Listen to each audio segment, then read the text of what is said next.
आपका नाम जी? ओम प्रकाश तापू, भाजपा ओबीसी मोर्चा जिलाध्यक्ष जोधपुर देहात। कौन सी विधानसभा?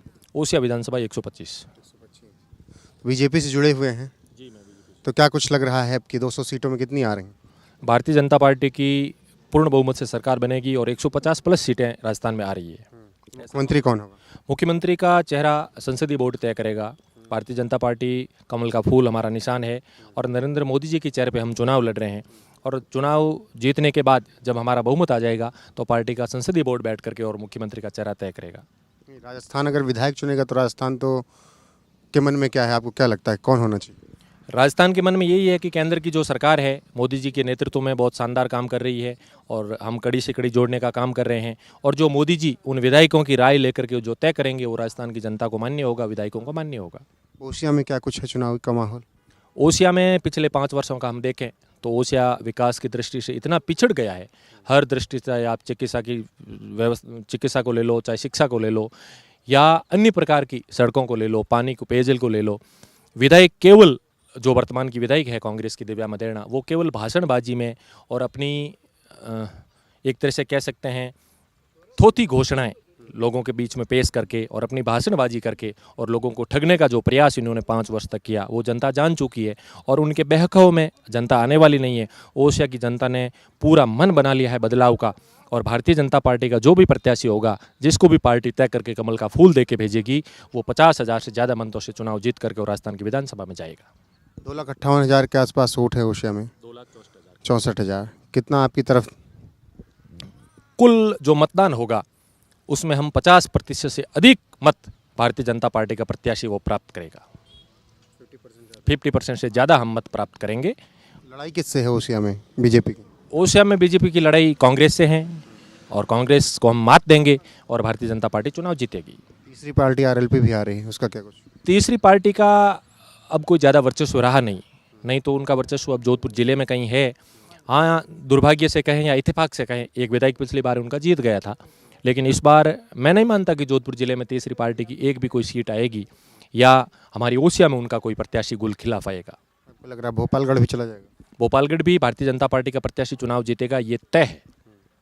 आरएलपी क्यों नहीं पैठ बना पा रही, इसके पीछे कारण को समझ आता है? आरएलपी एक तरह से देखा जाए तो जातीय वैमनस्यता फैलाना, युवाओं को ब्रग लाना, और आरएलपी के जो सुप्रीमो है वो चाहे भारतीय जनता पार्टी के सीनियर लीडर्स हो चाहे कांग्रेस के सीनियर लीडर्स हो, उनके ऊपर इतनी ओछी भाषा में छींटाकशी करते हैं और उनका कोई एक विजन नहीं है।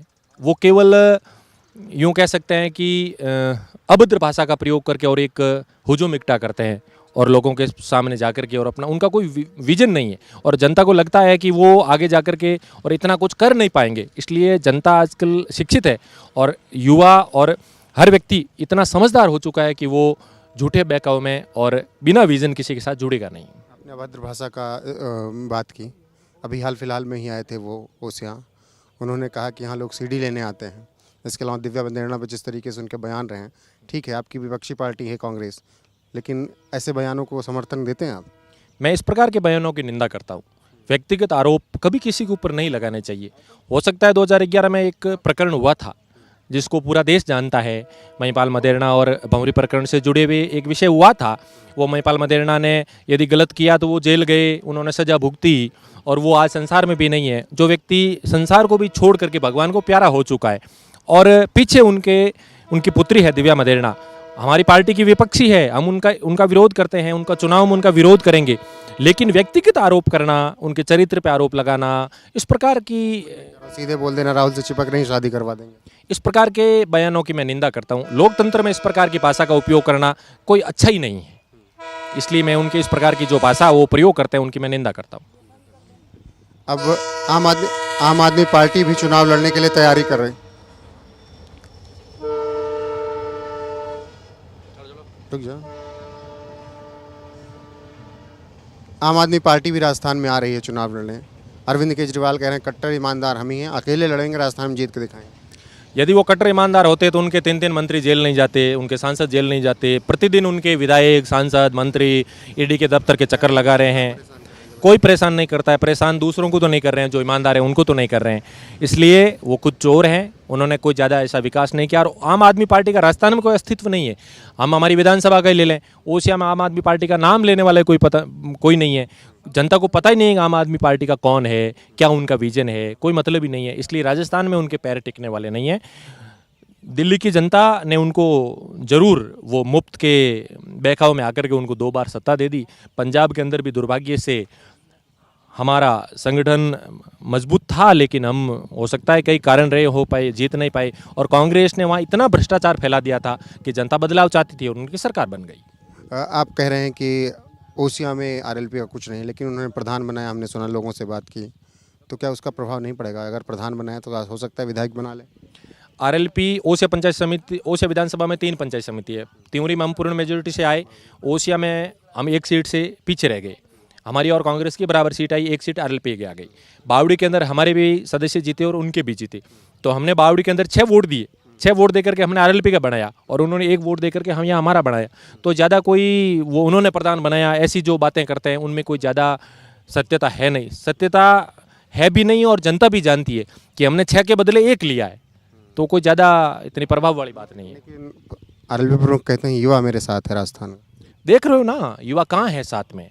युवा यदि साथ होते तो उन्होंने 58 सीटों पे चुनाव लड़ा था, 10 सीट आती। उन्होंने लोगों में जातीय वैमनस्यता फैला करके, एक दूसरे के प्रति इस प्रकार की दूरियां बढ़ा करके और 3 सीट प्राप्त कर ली। तो 2 शेड्यूल कास्ट की सीटें हैं और 1 वो उनके भाई पहले खुद जीते, फिर उपचुनाव में भारतीय जनता पार्टी की मेहरबानी से खेवसर की सीट जीती। वो सांसद बने तो भारतीय जनता पार्टी की मेहरबानी से बने। इसलिए आरएलपी का अस्तित्व मैं नहीं मानता हूँ कि राजस्थान और पश्चिमी राजस्थान और जोधपुर नागौर में अब कहीं बचा है। आखिरी सवाल, 2 पार्टियां कह रहे हैं, कांग्रेस और बीजेपी आमने सामने हैं, क्या किस तरीके से बीजेपी तैयारी कर रही है ओसिया जीतने की? भारतीय जनता पार्टी एक कैडर बेस्ड पार्टी है। हमने बूथ पन्ना प्रमुख से लगा करके और ऊपर तक का हमारा संगठन बना हुआ है। जो हमारी संगठन की मजबूती है हमारी, चाहे वो मतदाताओं तक पहुंचने की बात हो, चाहे वो मतदान की बात हो, या संगठन की जो हमारी संरचना है उसके बल पर, और केंद्र सरकार की हमारी जो योजनाएं हैं जिनका आम जनता को फायदा मिला है। हमारे पास एक मोदी जी जैसा विश्व का सबसे लोकप्रिय चेहरा है। उस चेहरे के दम पर और भारतीय जनता पार्टी संगठन की मजबूती के दम पर हम चुनाव जीतेंगे। और पीछे 2 बार हमारी वसुंधरा जी राजस्थान की मुख्यमंत्री रही है, उन्होंने जिस प्रकार से राजस्थान के अंदर विकास करवाया है उस विकास को हम आगे रख रहे हैं। और 9.5 साल का केंद्र सरकार का जो एक एजेंडा है, जो मापदंड है, जो विकास है, जिन्होंने आम जनता के साथ जुड़ करके काम किया है, उसके आधार पर हम चुनाव जीतेंगे। वसुंधरा जी से बन नहीं पा रही, क्यों? वसुंधरा जी से किसकी नहीं बन पा रही? केंद्र सरकार की। ये सब अफवाहें हैं। वसुंधरा जी की यदि नहीं बन पा रही होती तो वो भारतीय जनता पार्टी की राष्ट्रीय उपाध्यक्ष कैसे होती? वर्तमान में जेपी नड्डा की टीम वो राष्ट्रीय उपाध्यक्ष है और भारतीय जनता पार्टी की हर महत्वपूर्ण निर्णय के अंदर उनकी भागीदारी होती है। दिल्ली इसीलिए तो बुला लिया गया कि मुख्यमंत्री ना बनाना पड़े। ऐसा कुछ नहीं है। दिल्ली के अंदर भारतीय जनता पार्टी, राजस्थान के भारतीय जनता पार्टी के 10 नेता आज दिल्ली गए हुए हैं, तो सबको ही मुख्यमंत्री की बात करने के लिए थोड़ी बुलाया है। वो भारतीय जनता पार्टी की कोर कमेटी की मेंबर है और कोर कमेटी के तौर पर राजस्थान की टिकटों के संदर्भ में सर्वे करने के लिए, टिकटों के संदर्भ में चर्चा करने के लिए उनको दिल्ली बुलाया है। अच्छा, लोगों ने यहाँ पर एक और बात बहुत ज़्यादा कही कि कांग्रेस बीजेपी की लड़ाई है। मैंने पूछा तो कह रहे हैं उनको वोट देना वोट बर्बाद करने जैसा है। इसके पीछे कारण क्या है? कैसे वोट बर्बाद होने का? आरएलपी को वोट देना, यही तो मैं आपको पहले बता चुका हूँ ना। उनका कोई विजन नहीं है और नहीं उनका कोई एक टारगेट है। वो केवल बात कर रहे हैं हमको मुख्यमंत्री बनना है। आखिर मुख्यमंत्री विधायक बनाते हैं ना। जब आपके विधायक ही नहीं जीत के आएंगे तो मुख्यमंत्री कैसे बनेंगे? तो जनता को सब पता है कि उनके 100 विधायक जीत के आने वाले नहीं है, इसलिए उनको वोट देकर के वोट की बर्बादी करना है।